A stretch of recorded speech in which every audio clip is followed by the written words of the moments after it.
Di tengah hiruk-pikuk perpolitikan Indonesia pada tahun 1998, Jenderal Prabowo Subianto, Panglima Komando Strategis Angkatan Darat Kostrad, berdiri di garis depan dengan reputasi yang kuat dan dukungan yang luas di kalangan angkatan bersenjata.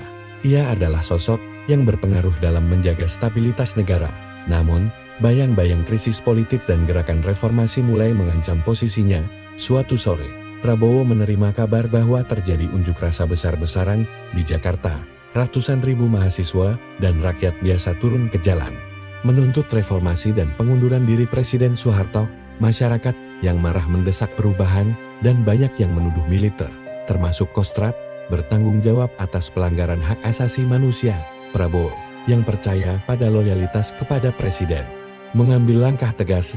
Ia memerintahkan pasukannya untuk mengendalikan situasi, mengerahkan tentara ke pusat kerusuhan.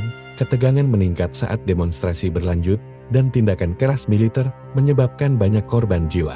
Media mulai meliput peristiwa ini dengan intensitas tinggi, menggambarkan Prabowo sebagai sosok yang keras dan tanpa ampun. Di balik layar, para jenderal senior lainnya mulai mempertimbangkan langkah-langkah untuk menjaga reputasi militer.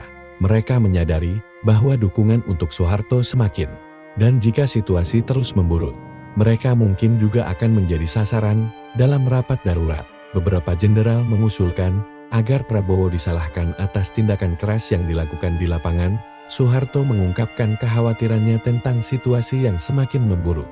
Dengan hati berat, Prabowo mendengarkan saat Jenderal Wiranto mengumumkan pemecatannya sebagai Panglima Kostrad.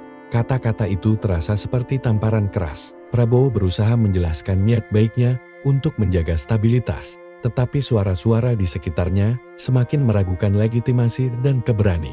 Ia merasa dikhianati oleh sistem yang telah ia bela selama ini. Selama bertahun-tahun, ia telah memperjuangkan nilai-nilai yang diyakininya, tetapi kini ia menemukan dirinya terasing dan terbuang.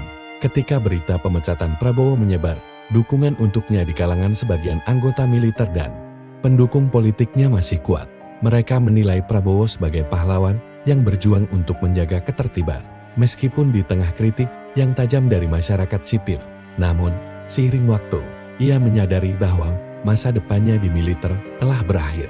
Kejatuhan Prabowo sebagai Panglima Kostrad menjadi simbol perubahan besar di Indonesia. Masyarakat mulai merasakan bahwa suara mereka mulai didengar, dan tidak ada lagi tempat bagi kekuasaan yang otoriter. Meskipun ia kehilangan posisinya, perjalanan hidup Prabowo masih jauh dari selesai. Ia memilih untuk terus berjuang dan beradaptasi dengan perubahan zaman, yang kelak membawanya pada karir baru di dunia politik.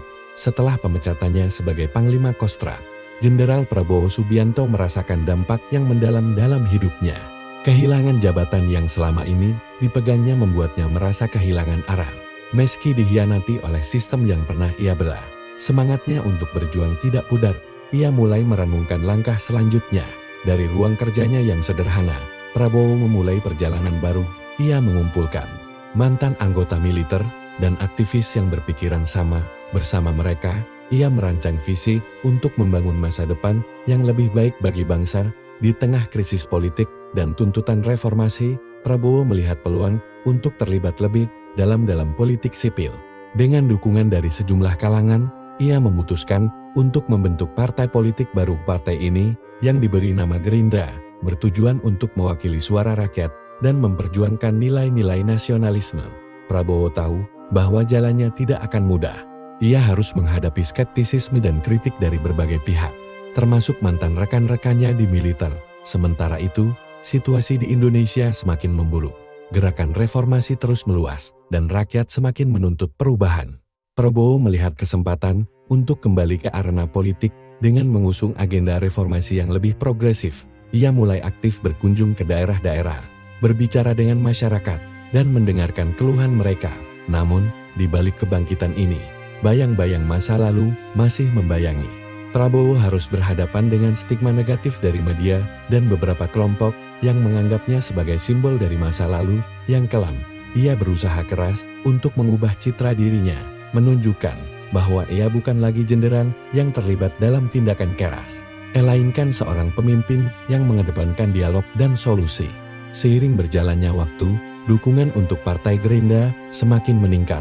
Dalam pemilu berikutnya, Prabowo mencalonkan diri sebagai presiden. Kampanyenya berfokus pada isu-isu nasional yang relevan, seperti pemberantasan korupsi, perbaikan ekonomi, dan perlindungan hak asasi manusia.